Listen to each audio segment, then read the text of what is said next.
Before we get started, let me welcome you aboard. This series follows the men and women of the U.S. Coast Guard doing the kind of work most of us hope we never need, and we are so grateful for when they do their jobs.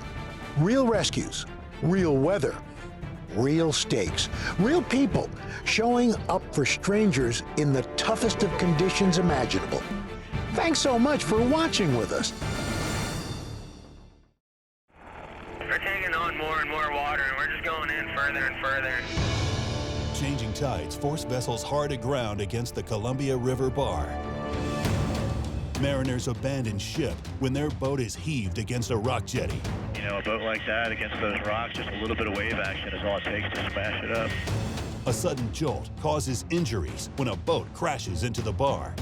When they said that the people were hurt pretty bad, we didn't know exactly to what extent. Who's injured? And a fishing boat tears apart when it runs up on submerged pilings. Uh-oh, she's going down! High peaks and tumultuous waters make Cape Disappointment and the Pacific Northwest one of the most hazardous environments in North America. At the heart of it all is the Columbia River Bar. This deadly area has taken countless vessels and claimed hundreds of lives. In the air and on the sea, brave men and women of the U.S. Coast Guard risk their own safety so that others may live. In a place known as the Graveyard of the Pacific.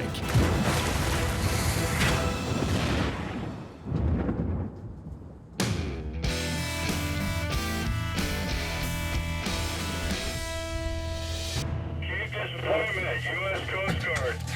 Vessel Helene, Coast Guard Station Cape Disappointment. Go ahead. I'm in a blue Maxim by the north jetty. My engine is stalled, got an anchor and a crab pot, and we're close to the rocks. We're coming up onto the rocks. First boat 47207 for a boat on the North Jetty Rocks.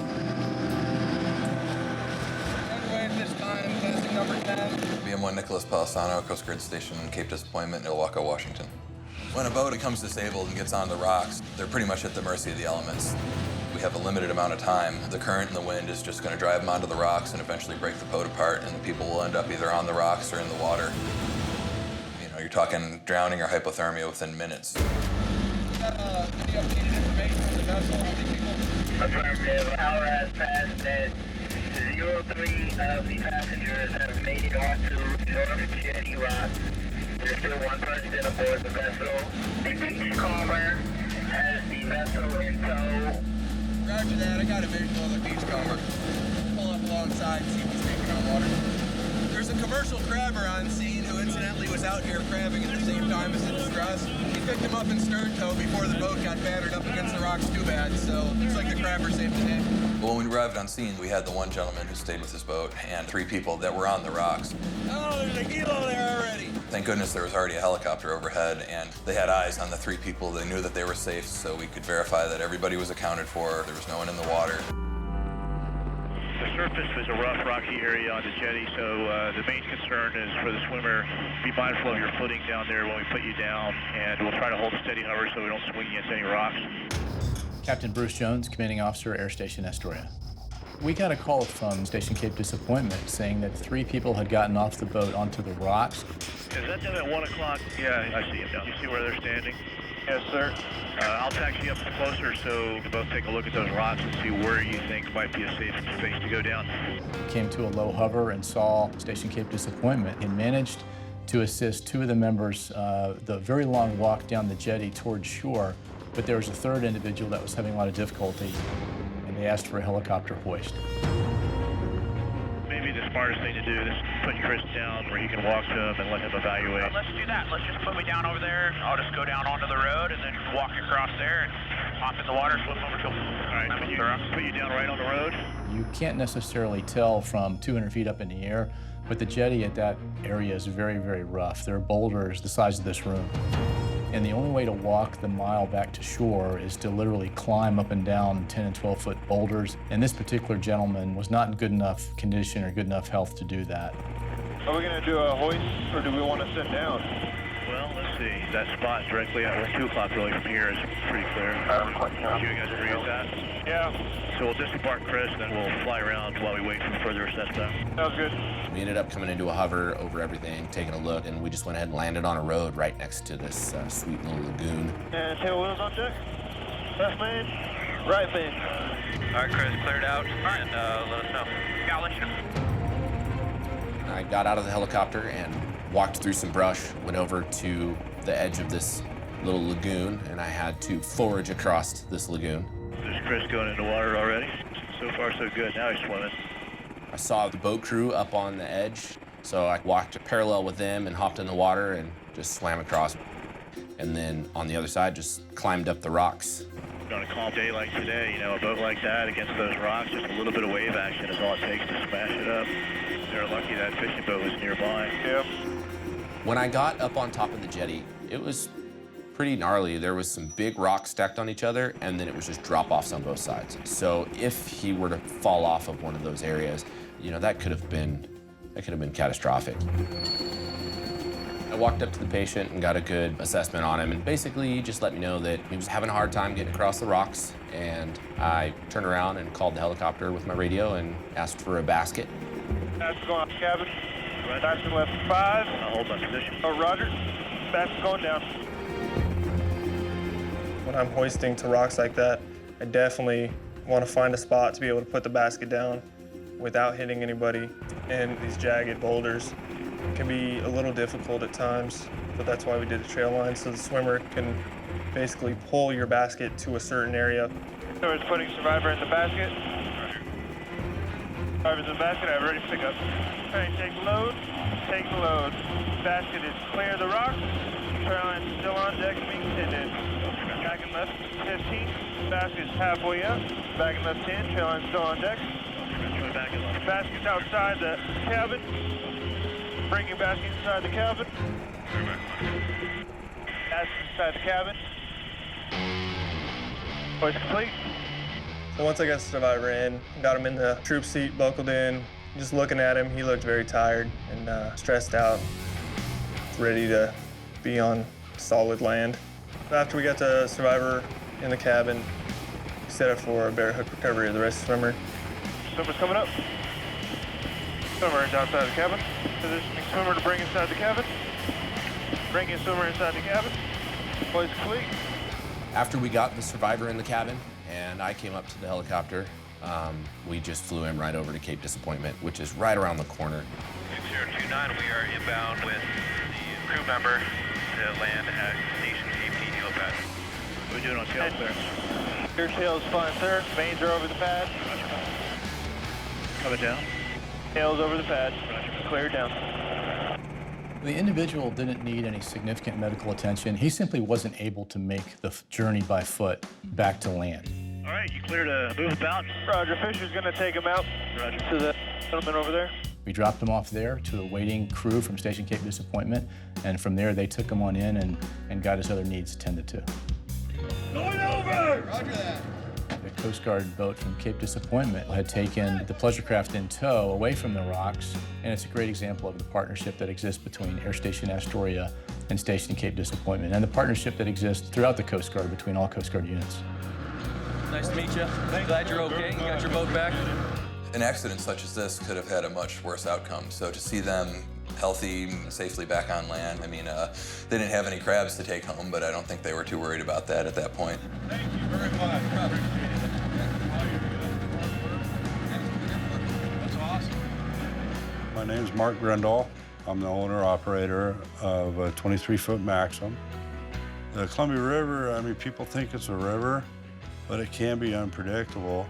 The wind's gonna kick up, you're gonna get chopped, and especially down by the jetty, you know, she can change on you pretty quick. We headed away from the jetty, and the motor quit. First thing I did was call the Coast Guard. I mean, that's what you do. They help idiots get off the rocks, man. I don't know what else to tell you. And they sure really helped us that day. They're risking themselves to save other people. And to me, that's very commendable. We We could see the boat was listing pretty hard to port, and then you could see the pilings that it actually ran over, which started ripping up the side of his boat. Uh-oh. They're taking on water? Cape 87, the vessel Tortuga is taking on water, over. She's going down!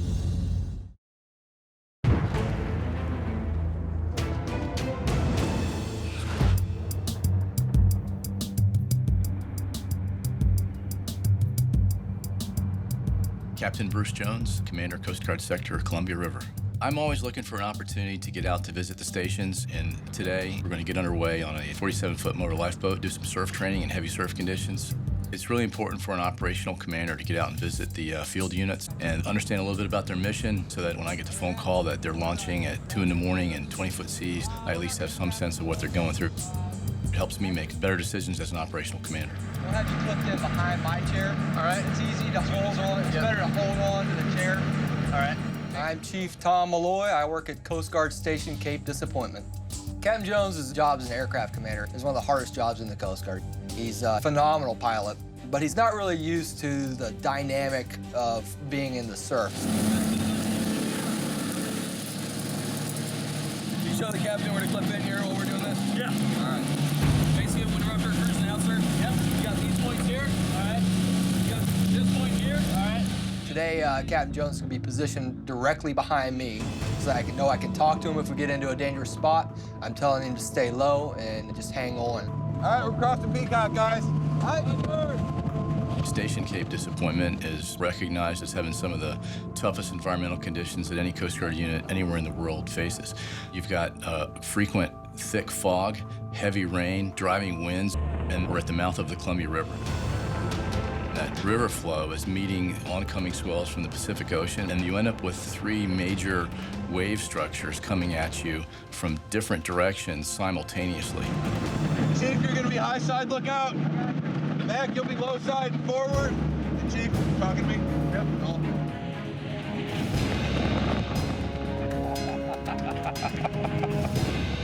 We go through our first wave. I look back and I see Captain Jones from smiling ear to ear, and I know he's having a good time, and I'm happy he came underway with us. The coxswain is facing an oncoming wave, and we're looking up at it as it prepares to break over the bow. The entire crew is focused on telling the coxswain what the next set of waves is going to be that's going to hit him from a different direction.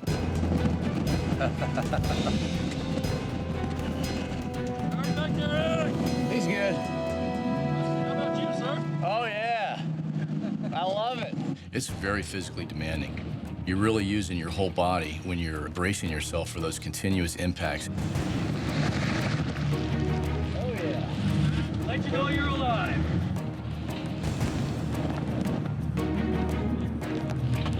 Yeah, they took a nice one there, huh?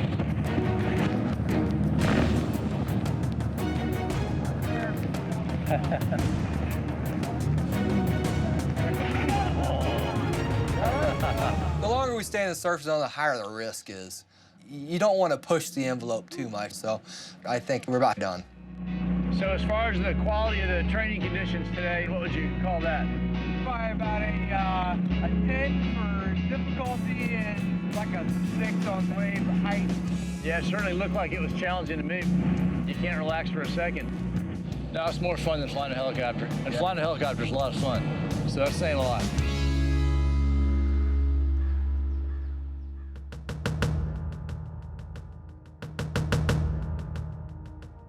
All right, guys, clear them. Cape 87 underway. 87, Cape. It sounds like he tried to cut in between the gates and the A jetty. So you should be heading out of the Oaxaca Channel, over. Roger. Machinery Technician, 3rd Class, Richard Abbas, Cape Disappointment. We've received a call of a boat, the Tortuga.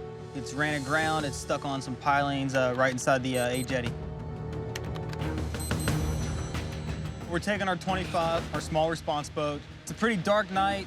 It's calm, pretty flat out. You see the boat right over here? MK3 Derek Brandon, Coast Guard Station, Cape Disappointment. Before I could really even bring the boat up to speed, we were on scene, and we could actually see the Tortuga's nav lights.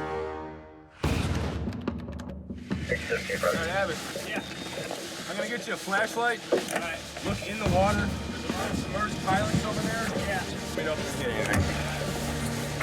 The dangerous things about pilings in this area is with the big tide changes, sometimes they'll be out of the water, and during like high tide, they will be covered and people won't see them. Cape 827, we're about 75 yards away from them. There's a lot of submerged pilings out here. I got a spotter on the bow with a boat hook and a flashlight, as well as a spotlight, trying to spot them. We got one 50 feet ahead of us, right from the bow, dead ahead. It's really important for the crew member to help the coxswain out by finding any navigational hazard, because we don't want to run onto it and then we start taking on water and then we can't save them. Are they all sticking up, or do you see any below the water? They're kind of poking up with the swell being one. All right. Once we got about 10 feet away from the boat, you could see the boat was listing pretty hard to port, and then you could see the pilings that it actually ran over, which started ripping up the side of his boat.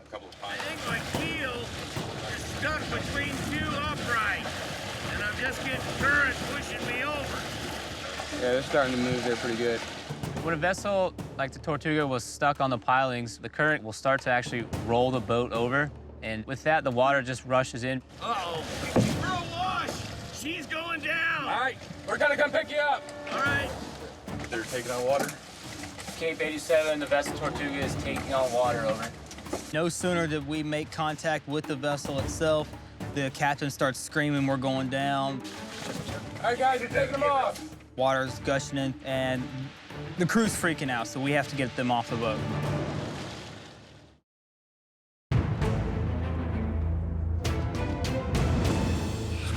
Uh-oh, she's going down! All right, we're gonna come pick you up. They're taking on water. We got the call of the vessel Tortuga, ran aground on some pilings in the Oahu Channel pretty late in the night. All right, guys, you're taking them off. Once we got about 10 feet away from the boat, we actually saw it start to list even more to port. The captain came out from down below and said, it's starting to take on water. We need to get off. Got 10 feet on your port bow. All right. It was really cold water. There's a lot of piling and debris and rocks in that certain area. So we knew it was gonna be urgent for us to get them on our boat before there's fully sunk. All right, guys, you make it to the stern? No? All right, I got one guy back here. I'm gonna pick him up. We had one crew member, the captain, on the bow, and the other one in the stern of the vessel. They were cut off from each other because of the flooding. Pilot! Pilot! Our coxswain pulls us up to the stern of the boat. There was literally a piling right under our bow, and we had to back down pretty hard to get away from damaging our boat. Another boat, yeah. We ended up grabbing the first person off, and then we had to make another approach to come back and get the second person. All right, there's two of them right there off our bow. Right off the bow. The most challenging part getting them off is we had to navigate the waters, and the captain was all the way up on the bow, and there was several submerged pilings all around the bow. Sir, if you could just walk back towards me. All right, no problem. Transferring people from boat to boat is pretty dangerous. A single slip, person can go in the water, hit his head, get crushed between the boats. I mean, anything could happen. All right. All right, they're on board. All right. All right, guys, we're gonna head back into the channel. So, Abbas, keep an eye out for pilings. Cape 827, I'm not sure we'll be able to dewater this boat. The stern just went under. Roger, does it appear to be sitting on the bottom now? I don't think it's sitting on the bottom, so I think it's still hung up on the pilings. Roger. Anything else? Any other injuries that you guys have? Just broken hearted. I can't believe it. I feel personally pretty bad for the guy. I mean, this boat was his retirement. He'd been working on the boat for years, and his first time out on the boat, he runs upon some pilings and sinks his vessel. I mean, I feel bad for him. Well, I'm sure glad you guys are there, and I'm glad you made it when you did, or we'd have been swimming, Doug. They were very thankful that we were there and that close. If we'd have been any further away, they would have gone down with their boat. There she sits.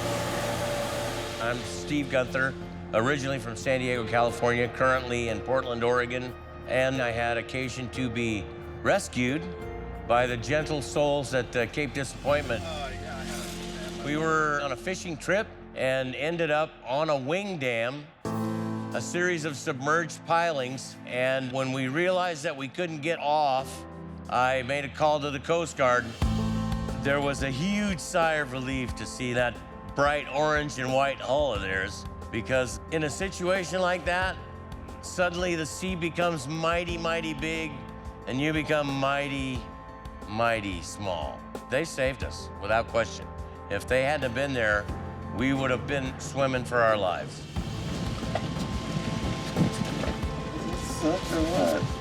And Steve, I feel so bad for him. He's been working for 4 years on this boat. It was his fun for retirement. We got off the boat. That's the key. Yeah. We're okay. All that gear can be replaced, man. Oh, yeah. All that. All of it. You know. It is a gut-wrenching experience. When I lost the boat, I lost a pretty good chunk of myself. I hated to see it happen, but in the long run, myself and my partner being safe was what it was all about. So we were very lucky. BYOB, the Build Your Own Boat Contest. And this is a chance to really let loose and have a lot of fun. As soon as I hear a vessel aground, I think, okay, this could be, a tricky rescue operation. We're taking on more and more water, and we're just going in further and further.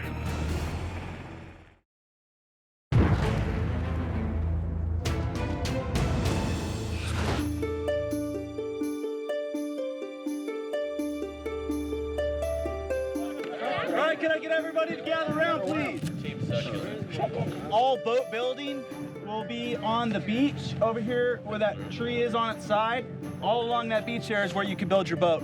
Chief Jeremiah Wolf, Coast Guard Station, Cape Disappointment. I came up with the idea of build your own boat, getting together with some of the guys, talking about how we can develop teamwork, foster teamwork, and this is one of the ideas that came out of that. There's all kinds of wood in these woods here. There's barrels, all kinds of things for you guys to use in your raft building. Lieutenant Scott McGrew, Coast Guard Station, Cape Disappointment. Station Cape Disappointment is a demanding station. It requires lots and lots of boat hours, and there's lots of times when these guys are under a lot of stress. And this is a chance for them to really let loose in a controlled environment, safe, and have a lot of fun. On your marks, get set, go!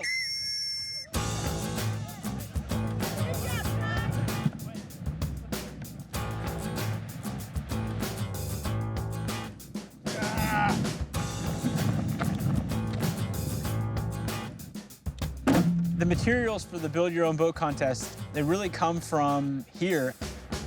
We seem to catch a bunch of debris, be it old dock floats, barrels, tires. That's really the genesis of this. What can you find to build into a boat? You think these will float? They got foam in them.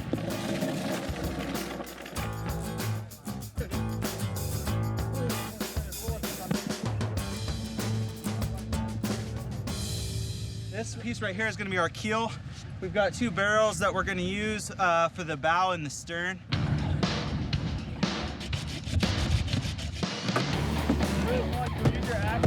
We're going to be on our knees, probably. Yeah.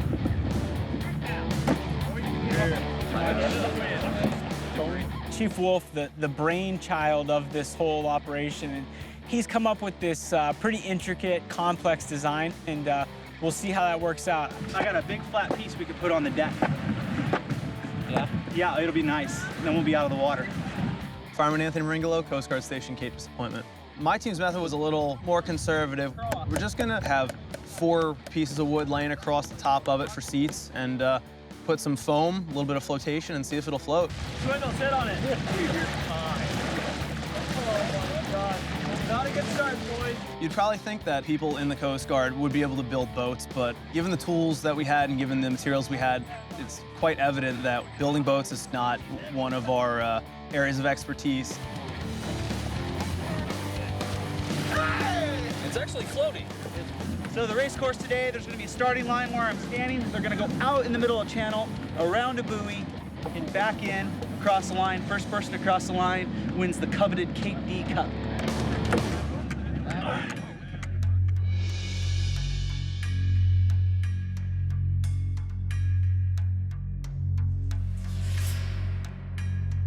United States Coast Guard, this is fishing vessel Adriana. This is Mayday, Mayday. We're going to ground off Grayland Beach. Out. Fishing vessel Adriana, understand you're running aground. How many persons do you have on board? Over. We have 3 aboard. We're taking on a lot of water, getting pushed back in on the beach, lost steering, we're here losing propulsion. We need help fast, ASAP. Pon, all stations. This is United States Coast Guard Sector Columbia River break. Coast Guard received a report of the fishing vessel Adriana run aground. Any vessels transiting the area requested to keep a sharp lookout, assist if possible, and to make any reports to this Coast Guard unit. Break. Shocks removed. Report brave protection. Brave protection. Any questions? No questions, sir. All right. Brad Simmons, Aviation Survival Technician, 2nd Class, United States Coast Guard. 3:30 a.m.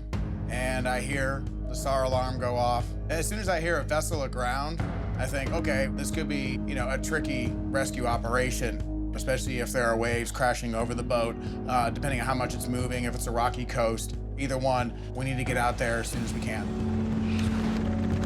Area clear. Report ready for takeoff. Ready for takeoff.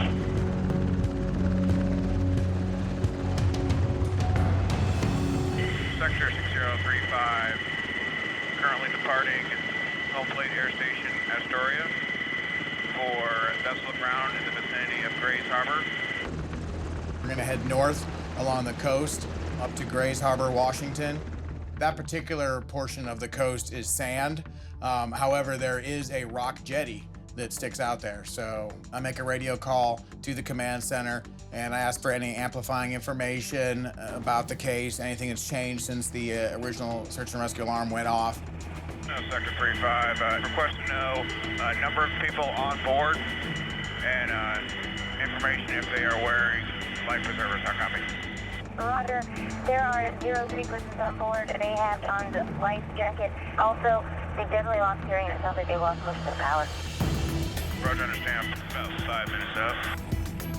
A vessel can become stuck aground if they lose their steering, if they lose any kind of propulsion, anything like that, which would lend it to the mercy of the sea to push it up on the beach. Brad, I'd probably say start getting dressed out. Roger that, sir. We have the South Jetty in sight, guys. Roger. I see one boat. Looks like it's 12 o'clock. Mark, let's go ahead and get the traffic beam on. Roger. This has got to be them right here. We see the vessel. It's approximately 50 feet in length. It's a white fishing vessel, and sure enough, it's up on the beach. You can tell at this point, it is hitting the ground, and then it'll roll back off as the wave comes up. So it's unstable. They are sliding around. I can see that. Sector 6035. We're on scene with the Adriana. They're hard aground on the beach. Probably 5 feet of water. It was dark, hard to see. People are probably getting cold, and they're trying to save a ship that could be going down.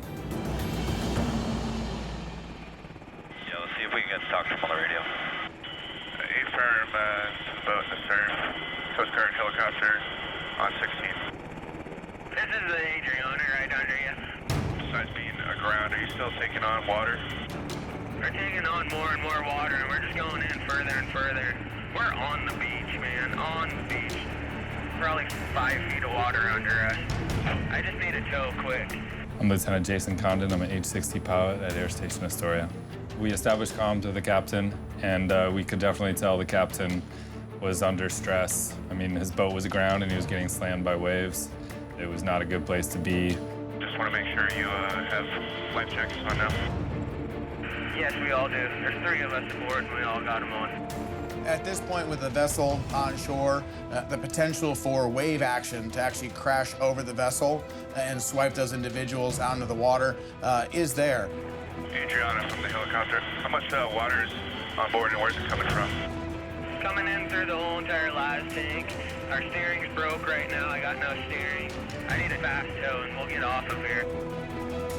It was dark, it was raining, the tide was going out.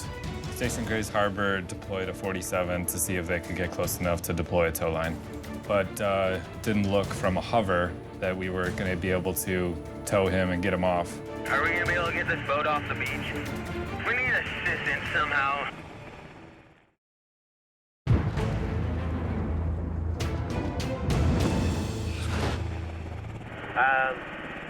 Is that lifeboat any closer? Adriana, Coast Guard helicopter. They're gonna have trouble getting in this shallow. Is there any way you guys could drop a line to us and haul it out a little ways and drop it out in the water so they can pick it up? They're only gonna be able to get about 600 yards away, so that's almost half a mile. We don't have a line that long. Are we gonna be able to get this boat off the beach? We need assistance somehow. We can't tow with a helicopter. The 47 could only get about 600 or 700 yards to the vessel. The captain was really adamant that we somehow work something out to tow him off the bar. Our first thoughts as a crew were that the captain didn't have steerage and he wanted to get underway in the surf. It's a very delicate situation. Running aground is no good and that's their livelihood. But at the same time, they see it as they just need to get unstuck, but in the heat of the moment, you don't realize that you could actually put your crew in more danger. 205, Sector, there's a beach party. They say they will be there in 45 minutes. We are requesting that you stay on scene in case the situation deteriorates. Over. We heard there was a ground party en route from Station Grace Harbor to see what they could do to help. What do we do then? Just sit here and hang tight?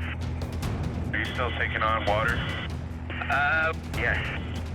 Our plan is gonna be to lower a pump element. We would appreciate a pump.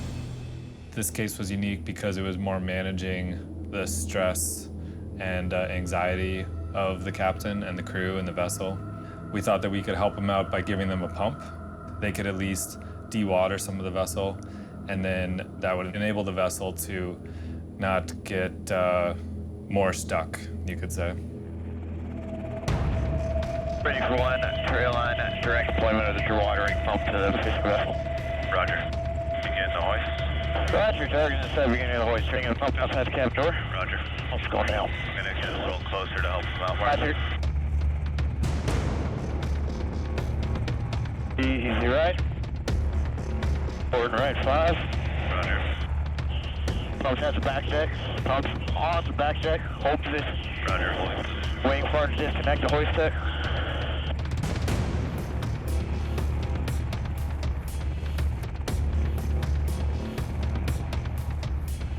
And hoist hook's disconnected. Clear the vessel, you're clear to move back left 35. So Brad, why don't you get the team and help them out in terms of telling them how to use the pump? Roger that, sir. Captain from Coast Guard helicopter. First of all, I'll just run you through it real simple. Make sure that stainless steel cage on the white suction hose is underwater. One of the things we do as aviation survival technicians is inspect and run those pumps every month. So I have a pretty intimate knowledge of how the thing runs. So I describe step by step how to put the pump together.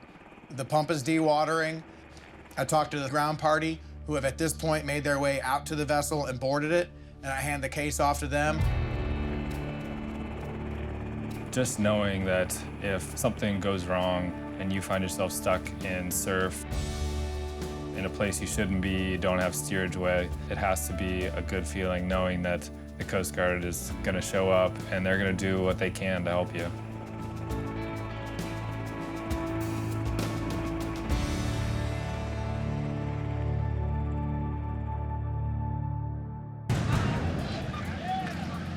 Where's Jerry?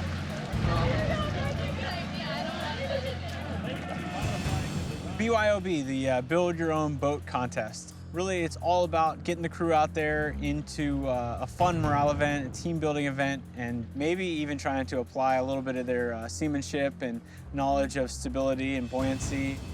But really, it's all about having fun.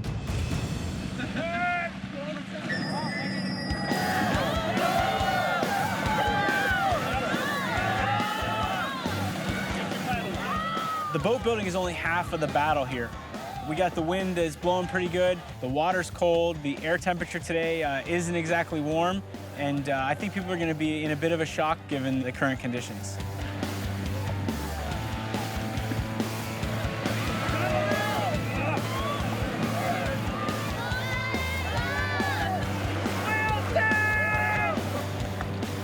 Chief Wolf's master design sunk as soon as we put it in the water. So I ended up swimming most of the course, and we got smoked by almost everyone.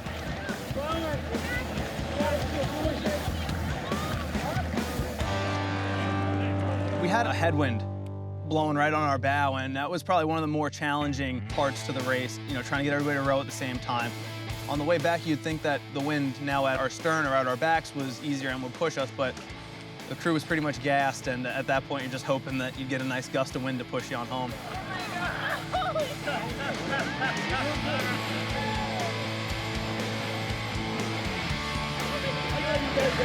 Thank you, Chief. It was a lot of fun. You kind of realize that no one in their right mind would want to do it, especially with the water temperature and the wind, but it's one of those things that brings the crew a little closer together. You're almost there! So we're going to present the prizes. You guys were obviously all outstanding. We do have awards. For most seaworthy was the SS Minnow Jr. Yes. Come on in here, KP. Congratulations. Driest crew. We have the Boatmobile. Finally, the winner of this year's race, the Coast Guard Cutter Buttercup. Congratulations. It's really nice when we can take a day, have a little camaraderie amongst the crew, and it lets people see a different side of their shipmates they maybe don't see when they're going about the mission.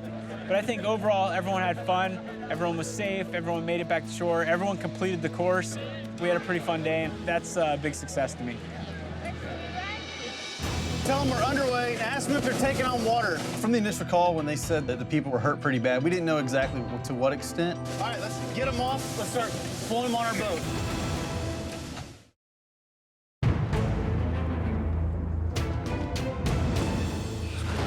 Coast Guard Cape Disappointment. This is Sun Secret. We have run aground, and I have a couple of injuries. Did you guys hear what it was? Yeah, they ran aground at Dayboard 6. BM1 Todd Gormley from Station Cape Disappointment. Got a call this morning that a 36-foot wreck vessel had run aground in the Oahu Channel.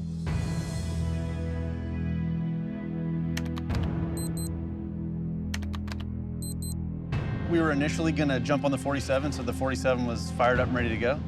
And we made the call to switch over to the 25 to get there a little bit quicker. Call the Cape, tell them we're underway. Dayboard 10, ask them if they're taking on water.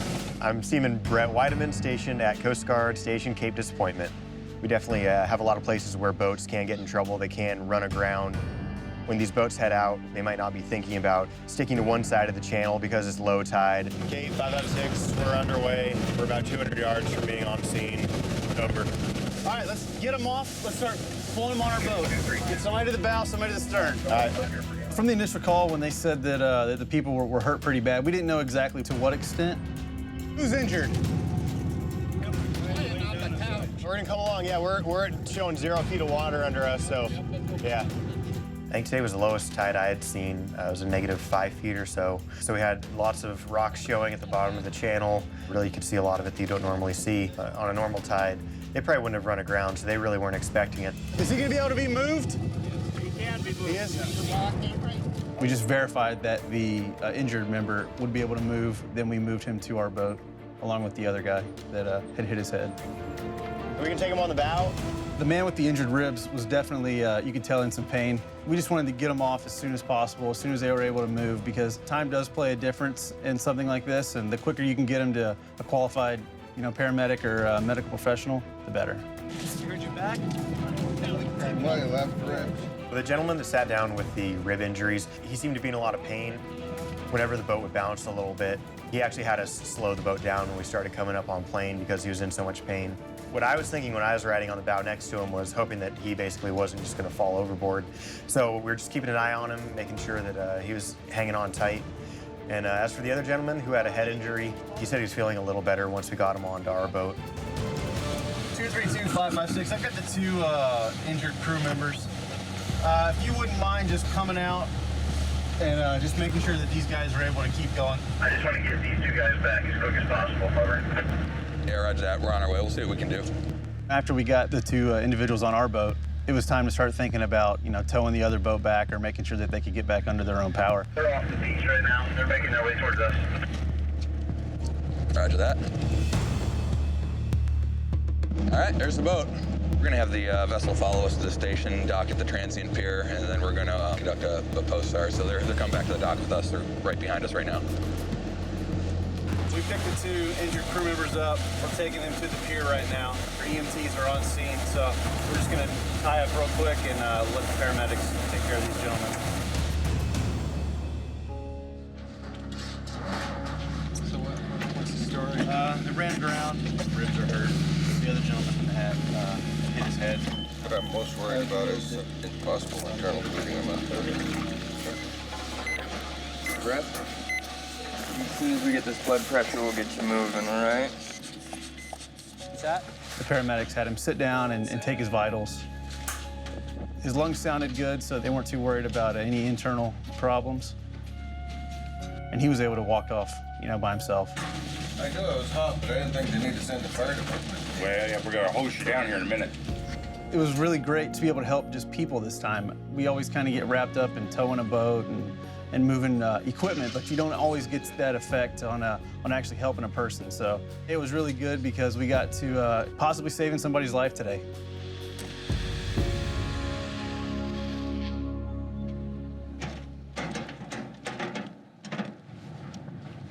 Ready to go out? You're ready to go out, but I don't think Emery's good to go, and the boat's not good to go. Emery, you got a little more color than you had earlier. Feel a little better. Can I jump on you and whoop you now? Sure. My name's Emery Ingham. I'm 57 and we're fishing on the Sunseeker. I was standing in the, I think they call it the salon. And when the boat hit, I went flying down the stairs into the galley and smacked my ribs against the corner of a bulkhead. And then my friend came tumbling down the stairs after me. It's unfortunate that sealed it in. Yeah. We were dead center on that channel. Well, the channels change. According to That other towboat guy did. Bill down here, he says, I can't tell you how many people have pulled off there this year. We were doing nothing wrong. We exactly where we're supposed to be. It's always in the back of your mind that you're going over the Columbia River Bar, which is the most dangerous river bar in the world. When we hit that sandbar, all that comes forth and you don't know what the hell happened. The Coast Guard, they're a special breed. They put themselves in danger to help people like me. It was good to see them there. I knew I'd be okay. Thanks so much for watching with us. Please subscribe to the Roker Entertainment channel for more stories of courage, community, and good. I don't think there's a Coast Guard station in America with a view like this.